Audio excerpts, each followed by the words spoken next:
Hello, people of YouTube. So this is the Xanderverse November update. Today is actually Thanksgiving. We've got about 5 hours left here. We're actually celebrating on Saturday, so we didn't really do much today. Abby and I played a board game. It's pretty fun. I actually have a shirt for it. It was a Kickstarter.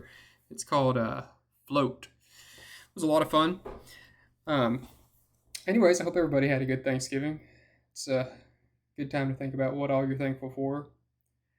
At the top of the list, there's always family and friends. It's hard to top that. Also, since I'm here promoting my company's Xanderverse, also could be very thankful for my imagination. Often this gets overlooked, but there's a lot of people out there who've been given minds with a lot of creativity, and that's something to be thankful for sure. Anyways, here's for the November update. So, the Visions of Bezek. I've been working on it for a while now. Finally revealed a cover for it. You're looking at it now. How about that? A release date is set. We have May 23rd in mind. Probably we'll be finished with it sooner, but tax season is a busy time of the year for accountants. So I probably won't get much done during tax season. The beta readers did recently finish with the book, and I got a lot of very useful feedback. Most of the feedback indicated that I really need to find a proofreader. So I started looking for one, and I did find a proofreader.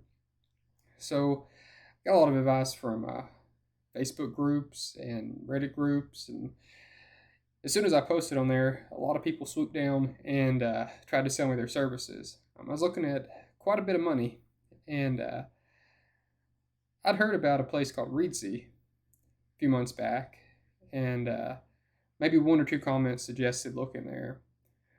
Well, it seemed like a good idea, so I looked on Reedsy, and I did find a proofreader. I actually found two that I have hired, and the interesting thing is I've hired two, and it's still cheaper than some of the people that swooped in and offered me services. So we'll see how this turns out. It could be cheaper because it's not as good quality, or it could be cheaper because some people like to charge a lot for their services. Either way, should be finished in December with the proofreading, and then I'll have some changes to make, and then there's a long road still ahead. One of the newest things you can find about the book is I have posted the standard edition black and white tarot cards on Pinterest. It's too much money to do the standard edition in color. I don't know that everybody wants to pay a lot of money for a book just to have it in color. So I did the best I could. I made black and white versions of the tarot cards. I'm very happy with how they've turned out. They look good. I mean, I was afraid it wouldn't turn out too great, but they look good. You can take a look at all of them on the Pinterest for Xanderverse. There's 22 of them, and they all look great. You should take a look. So, what am I working on right now with Bezek? I'm trying to put together a book trailer to help sell the book when it comes out in May. Probably won't see the trailer until March or April. I'm also working on the content for the deluxe edition.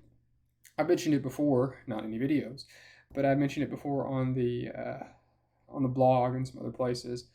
There's basically going to be 3 versions available of the book. There's a ebook, which includes a map of the town and the black and white tarot cards.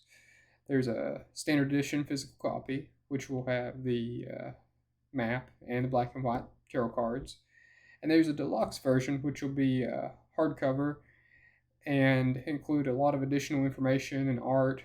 There won't be any extra chapters or anything like that, but I will add some author notes. During the beta reading, there were a couple of questions about some events that seemed like they were missing from the book, and that's because when I first wrote it, it was 200,000 words, which seemed like a lot. So I really trimmed it down, and there's a couple little stories that I had to leave out. And some of that's going to be included in the deluxe edition, along with some art that I did to go along with the book. Hopefully it'll sell well. It'll end up being a good bit more expensive than the standard edition, but it will be in color, hardcover, actually bigger size too. So bigger's better, right? That's what they say. Anyways, so that's about all I got on the update for Bezek. But I do have some more about Bezek. If you follow along with the blog, you will have seen two recent posts about books that I read to help me do some research for Bezek. We have Downtown Owl and Wayward Pines. So these are both small town books. On the blog, I discuss this in a lot more detail, which I recommend reading, as I'm the one who wrote it. That's just a natural thing to do, I guess. But anyways, no more tooting my own horn on that. But the Downtown Owl is a small town drama. It doesn't have anything supernatural in it. It really digs down in how to create a small town. They do a great job of that. And there's 3 main characters, and the book switches perspectives. It's much like Bezek in that nature. But it's not a horror book. It's not science fiction. It's just a social drama. It's good in its own way. Really does a good job with the ending. Wayward Pines is also a great small town book. It's more of a, I think it actually considers itself a mystery, but it is more, or I said mystery, didn't I? It actually considers itself more of a action book, I believe. That's the genre that the author, publisher have set it in. But I consider it more like a mystery. It's got some horror and definitely has action in it. But what really kept me hooked was the mystery. And there's a TV series that goes with it that's just as good. It's really what made me read the books. It's a great first season of that. Skip the second season. It has nothing to do with the books. It's really bad. I say that just based on one episode. Maybe it gets better, but that first episode made me stop watching. Anyways, so both are good small town stories. 2 different genres though. Wayward Pines is 3 books. They're not too long though, so it's a good read. And of course, if you want to hear more about my experience with these books, you can go to the Zanderverse website and look at the blog. Another item to note in the November update is Red Story. So I will hopefully have Bezek, the Visions of Bezek, finished not too far from now. And there's also a blog about Red Story. It's the next project I'm working on. It's a visual short story based off of some art I did in high school. Oops, I skipped to another slide. You didn't see that. We're not there yet. Skipping ahead's bad. You shouldn't do it in books or on slideshows. So anyways, it's a visual short story based off of some art I did in high school. A visual short story, to me, I don't know what it really means to other people, but to me, it's more about the art, and you've got some text in there with it. It's like a kid's book for adults. That's what I envision. We'll see how that turns out. And when I was in high school, I liked to do a lot of art and stuff, and I did some pictures. So it's just ink, black ink and red ink, of a red-headed character, and I did about eight pictures, arts, whatever you want to call them. And recently, in the last couple of years, I was scanning in all the stuff I did back in high school and earlier and whatnot, digitizing it so I don't ever lose it in a fire. Not that there's going to be a fire. But anyways, so I rediscovered it, and I was like, wow, I was a little talented at least back then. And I thought, I wonder if I could turn that into something else, something I can make a story out of. So I did. I drafted a story a year or 2 ago, maybe 3. Time flies. It has a way of getting away from us. But so I drafted a version of it, and I've got some changes I want to make to it. It's going to be a story that's a part of 12 other stories for a total of 13 in a book called Redivium. I haven't decided how much information I really want to reveal about Redivium just yet, so we will have to remain in the dark about it for now. But it's got 13 stories in it. That much I have revealed. So there's that. Once all those stories, I'm probably going to do the stories, most of them, release them individually. They're not going to be too long. Um, and then I'll finish the last two and release the Rediving book. Who knows when that'll be? Sooner rather than later, hopefully. Um, but I can talk a little bit more about Red's story. So it really takes place over like a single evening. The main character's laying in bed and he's thinking about the past as he drifts off to sleep. Excuse me. So you ever have those little mini dreams? That's what I'm gonna call them, mini dreams. They kind of manifest as you're laying in bed. You got those short moments where your eyes are closed, sleep's feeling pretty good, but you're not quite there. So you have like a little dream, and then you wake up from it, and you have another little dream, and wake up from it, and you're not really falling asleep all the way. It's like little cat naps. Maybe that's what they are. Maybe that's a good name for it. But so you've got those short moments where your eyes are closed, and you're just trying to get to sleep. Well, this guy's going through that. He's in his bed, and he's reflecting on a girl he met a while back. He named her Red. That sounds a little strange, doesn't it? As he tries to recollect his past with Red, his mini dreams twist and distort the facts.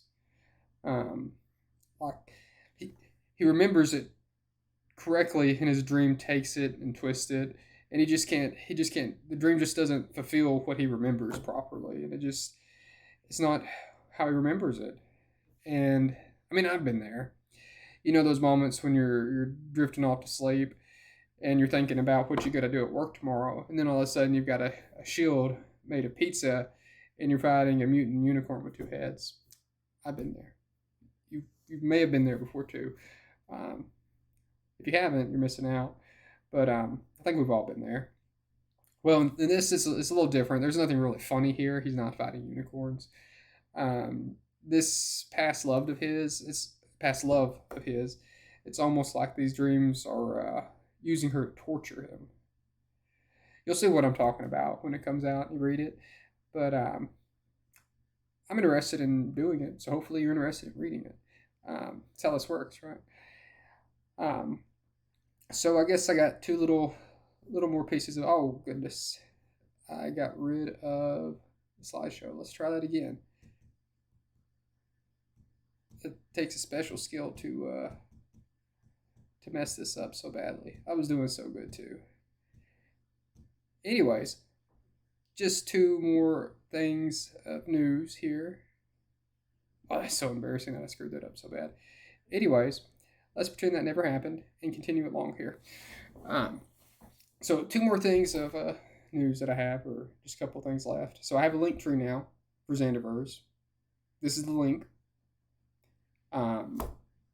You can use it to find everywhere that Xanderverse is at. It's been exhausting, spreading across the internet like cheese melting on top of a good plate of nachos, but hopefully it'll pay off one day. You can use this to find the Xanderverse store or the Reddit or anything. It's handy. I suggest you check it out. And last but not least, the Wall of Thanks. It looks like my head may be cutting out some of these names. I'm going to read them here in a minute. But on my website, I have a Wall of Thanks. That's what I call it. These are the people that have helped me and supported me. Mostly just helped me. And they've supported me too, of course. But they've earned a place on this Wall of Thanks, and I'm very grateful to these people. And I hope to see this grow. It's up to date right now on the website, I think. But I hope to see it grow, and I do appreciate all the people on this list. Abby Davis, my wife, she's very helpful most of the time. Amanda Bohannon, Austin Davis, Denise Marston, Emily Claudio, Ethan Willis, Jackie Myers, Kelly Loudermilk, Lisa Davis, and Paul Myers. Most of these people were alpha and or beta readers, and they've all given back helpful feedback, and I very much appreciate them. And I hope everybody had a great Thanksgiving, and if you are interested in getting your name on this Wall of Thanks, shoot me an email. contact me, reach out, let me know. I can always use more people to help out and give me a good idea on what I've written. Hope to see people here again next week or next month. I don't do this every month. Anyways, thanks for watching.